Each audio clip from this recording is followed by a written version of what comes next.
Good morning, everybody. Today we're going to continue the week of reviews with our look at the Martin Scorsese, Bob Dylan documentary, The Rolling Thunder Revue,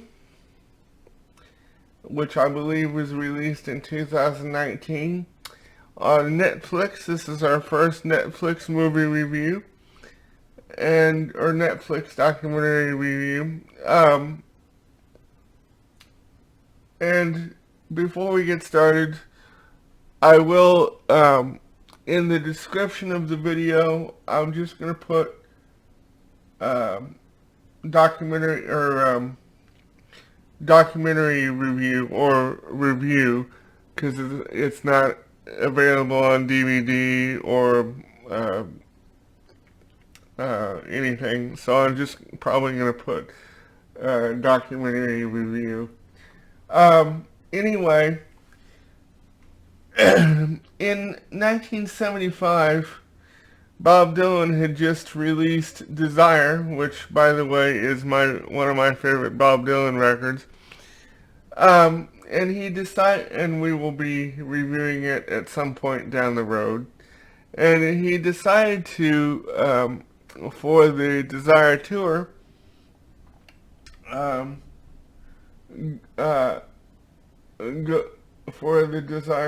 to go on the road and treat it more like a kind of like a minstrel show where there would be several acts plus the headliner plus Dylan, and he called it the Rolling Thunder Revue. Now, there were two legs, 75 and 76. This documentary, I believe, was mainly focused on the 75 leg. Now, some of the artists that he had on the bill included Ramblin' Jack Elliott, Scarlett Rivera, his fiddle player or violin player, Roger McGuinn, Joni Mitchell, and others. Now, sometimes the bill would change from show to show, but they did have the constants like Roger McGuinn and Ramblin' Jack Elliott. Now, as I said, this is one of my favorite Dylan periods. As far as the actual documentary film goes, I had always wanted to see footage from this time period, so I was extremely excited when this documentary was announced, because I had seen Marty Scorsese's, of course, Last Waltz documentary, which we will be also reviewing, and the previous documentary that he did on Dylan called No Direction Home. So I knew that it was going to be fantastic, and I was of course not disappointed. And like I said, I had always wanted to see footage from this documentary. The only footage that I had seen from this tour, rather, the only footage that I had seen was some clips on the internet from, I believe, one of Dylan's movies, Ronaldo and Clara, because footage from the Rolling Thunder Revue had been used in Ronaldo and Clara, which, by the way, I have yet to see the whole movie. I'd like to, though. But anyway, and a couple of years ago, or years ago for Christmas, I had obtained the there was a documentary that was put out called The Rolling Thunder and Gospel Reviews, where the Rolling Thunder and Gospel years, where they combined talking about the Rolling Thunder review, and they had some where they combined talking about the Rolling Thunder review and Dylan's gospel period.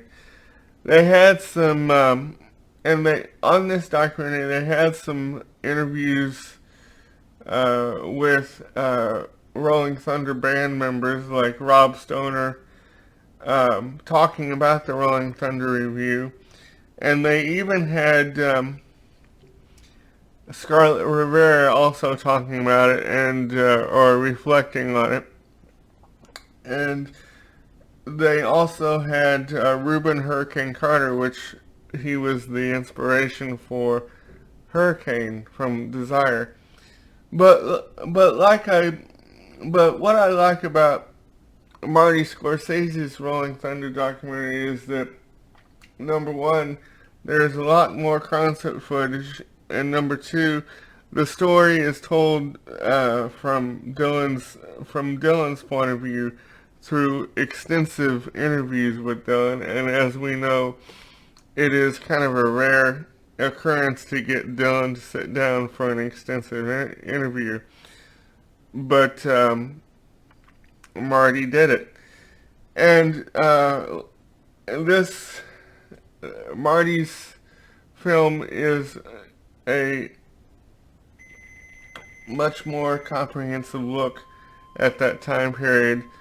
Some of my favorite musical performances in the Rolling Thunder documentary include When I Paint My Masterpiece, Hard Rain, or A Hard Rain's Gonna Fall, and I think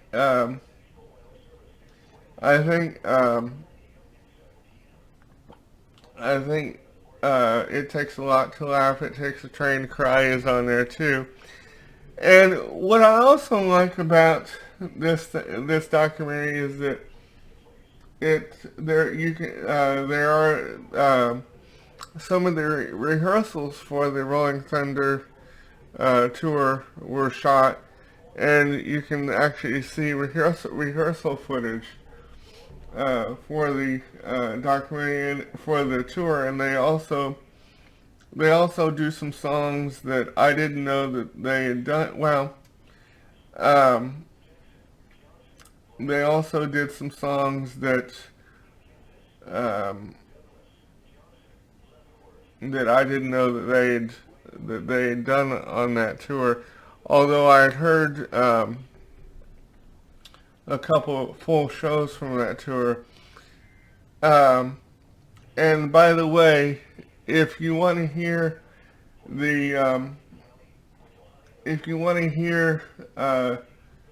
performances from that tour, you can either buy the bootleg series number 5, which is basically a live album from that tour, and it's all Dylan performances. There are no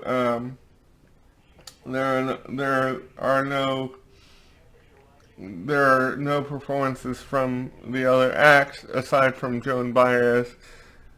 She does a couple songs with Dylan, and a couple of my favorites from that, from the bootleg series number 5, include one of my all-time favorite Dylan songs, "Tonight I'll Be Staying Here With You," and "Hard Rain's Gonna Fall." It Takes a Lot to Laugh, It Takes a Train to Cry. Kind of a reggae version of "It Ain't Me, Babe." And what I also like about this time this time period in Dylan's career, he was very inventive with the live arrangements as he always is, but he was extremely inventive at this time, at this juncture in his career, and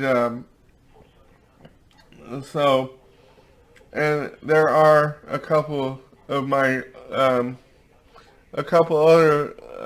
of my favorite acoustic performances from the touring, from the bootleg series and the documentary include, well, from the bootleg series include Love Minus Zero, No Limit, and Just Like a Woman, and The Water is Wide.